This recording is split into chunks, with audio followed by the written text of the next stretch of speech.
Welcome mates, I am BloodThirstyLord, but you can call me Lordy, and today we're on Apex Legends, a game I've been playing quite a bit in my spare time and been grinding the game so much as a solo queue player. And the topic for today's video is how I solo queued to Diamond in less than 2 weeks. Also, you mates can support us on the Epic Games Store by using our creator code BloodThirstyLord to purchase any games or DLC. More info in the description below. So getting to this rank of a Diamond rank is no easy challenge. It is super difficult, and many players don't reach Diamond rank after many seasons, many years of playing Apex Legends, but we jump back into the action and we got that quite quickly. We'll talk about how that happened. But before we do get into this video, there's only a small percentage of mates that watch the video that are actually subscribed. Leave a like to show your support, click the subscribe button to keep up to date, press that join button to become a member of the channel. So without further ado, let's get straight into this. So we played solo queue, got to Diamond in less than 2 weeks, and we put so much grind behind this game. Obviously I played this game back in the channel, back in the past. When was it? It was so long ago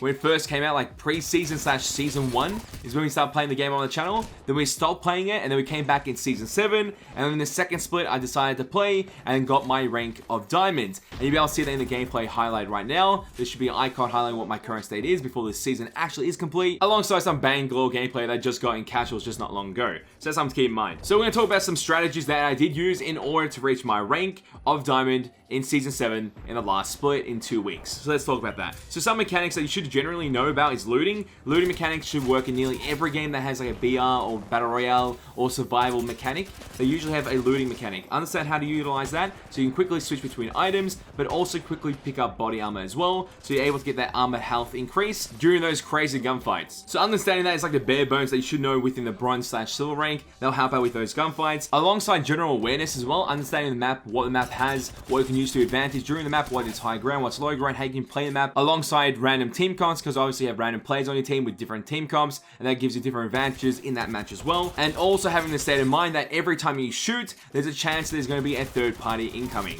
Because they hear gunshots, their enemy team will try come and collapse on you guys as you most likely kill the other team, so they get some easy kills, easy KP, and that allows them to upgrade into other ranks. So make sure to keep your eyes out on every escape, entry, whatever it takes to understand those rounds, so you can quickly make those quick choices in order to escape or enter a fight when you need to. Understand all the interactions on the map, like how doors works, because obviously that helps out, how zip lines work, because you can use those things for increasing your movement, increasing the potential of a gunfight, 1v1 scenario, whatever it may be. Understanding those small interactions will lead you to become a better player overall in any gunfight. And the only way you get KP is by destroying another player on the enemy team, and by doing so you need to understand how to use a gun. So understand all the guns and how they work, but also understand how to use them, how to aim into them, how to hip fire. All these interactions are very important with every gunfight that you do encounter, because you gain a slight advantage by using a certain gun a certain way. Majority guns are very good up close in hipfire range, so keep that in mind. So actually hipfiring in this game is better than doing what you can do in Warzone.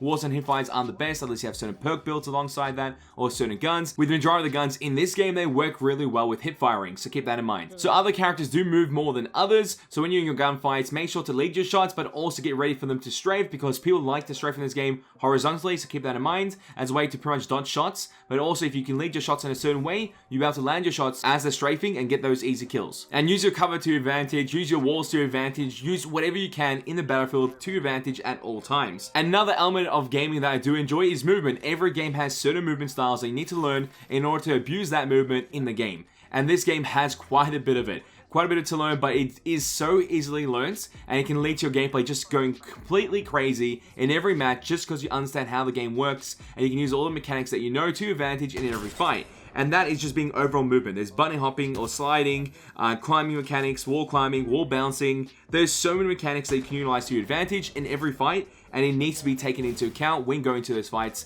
and getting that mental state ready so you know what you can do without being afraid of stuffing it up, because it could cost you your life, but at the same time can give you a massive advantage, so make sure to use it. Also, a mental note that you need to have before you go into a ranked match is always keep in mind that you are grinding to get that 5 KP, which is assist or kills of 5 during every match, and also your highest position. The higher you go, the more points you get. You usually want to be able to get top 5 or higher during those matches in order to get the most points. If you get to first place, obviously you're going to get more points. By doing this, you should be able to get to gold quite quickly, and from there to get out of gold and move on to platinum, then to diamonds. Having good shot calling is always something amazing to have. Well, that's why I do usually shot call what to do to the team, what we should actually attack, what we should actually retreat, give them the options when I can, because usually my game knowledge is pretty on point within any game that that I do play, but giving that information during a match can help out other players that may be weaker or don't understand the game as much, but they've reached the same rank as you, but they can't get out of it, but you know you actually can. So give them that advice during the match and make sure to get those easy wins together. Obviously, it'll be for that one match because it's just a bunch of randoms, but the next match will happen again. But you shot calling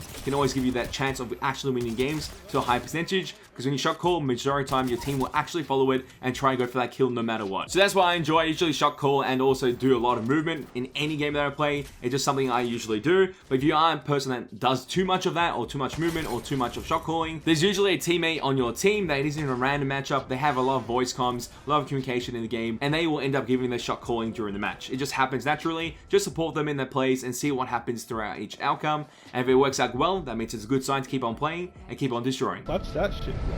And each situation is different. There's certain guns, certain builds that we have in the current meta, being like an R99 followed by a shotty, being a Mastiff or Peacekeeper. Another assault rifle gun could be used like an R301, followed up by the Vault. There's so many options when it comes to guns, but then also if it does fit your playstyle more, then use those guns. They're more preferable, because sometimes people love to use snipers and they want to shoot from far and kill players from afar using the Kraber, like we use in the gameplay. There's many options. It just happens as you go. You find guns that you enjoy and use those guns because they may fit your playstyle more than using guns that are part of the meta. Because sometimes people use meta guns or meta characters and it doesn't work to their advantage. And when it comes to characters, I think a character is pretty much a go-to one. Is always Wraith. Wraith is just good overall for shot calling and followed up by making those decisions during the match. The quick thinking portals, the outplays, the pretty much disengages with her Q build. She's got many options. She is a very well-rounded character. I think she has like a 30% pick rate in any game in Apex, so keep that in mind. And there's other characters in the game that may fit your playstyle more. Play those characters. It would usually work out better if you're great at those characters that you actually like to enjoy and actually play overall, because that will help you grind down the ranks that you need to.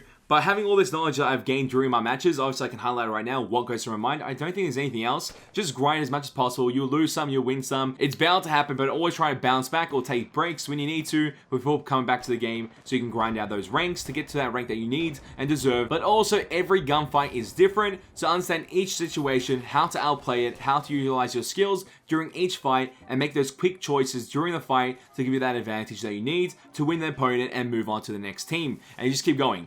Like practicing casual matches or quick matches and going to the most heated locations, hotspots, or POIs, which are points of interest on the map that have a lot of players going there. Go there, try and beat all the players and survive. If you most likely survive every fight that you go into, that is a good sign that you're becoming better overall as a player, as a solo queue player, and you're just getting those kills as you go through our match, and you're winning those gunfights, and you're surviving. Always a good outcome. So when you go onto ranked, it becomes easier for you to survive in those tight situations that do happen, because sometimes it may be very quiet, and suddenly there's like 6 teams in one area, everyone's third-partying each other, it gets chaotic, and people are barely surviving on 1 HP, and then you may end up dying because of that. And another thing is, if your teammates are holding you back, or they end up doing some bad plays, you don't have to always follow it up. If they end up dying, let them die, because at the end of the day, you are trying to rank up as a solo player, so you do whatever it takes as a solo player to rank up. So if you have to leave your teammates behind and gain some easy KP for yourself, and another higher position to gain more points by the end of the match, you have to do so. It doesn't matter about other teammates' experiences. If they end up dying, they die. Let them bleed out. Let them go out. They can quit and go to the next ranked match where you're making points and getting out of that rank, so you're not stuck in elo hell. And don't be fearful about losing your team members, because you can still win the end of the match anyway. Because there's always going to be that chance when there's other players on the enemy team, when they only have a solo player, they only have 2 players left. It's not always going to be 3 players in one team surviving at the end, especially at the lower ranks. But once you do climb ranks, some of the teams become more organized and understand how to play the game more solo-wise and also team-wise just naturally. So those people can stack up to 3 teams by the end of it, or 3 players in the team by the end of it. But you still have a chance to 1v3 and actually win them by outplaying them. There's always that slim chance of you winning because you know how to abuse all the mechanics in the game to your advantage. So everything that I just explained is everything that I did in order to be a solo player that got to Diamond all on my own in 2 weeks. It is crazy fun. It is so entertaining. There's a lot of grinding and a lot of all-nighters while doing this, but it is so much fun. And especially, keep in mind, mates, I used 170 ping.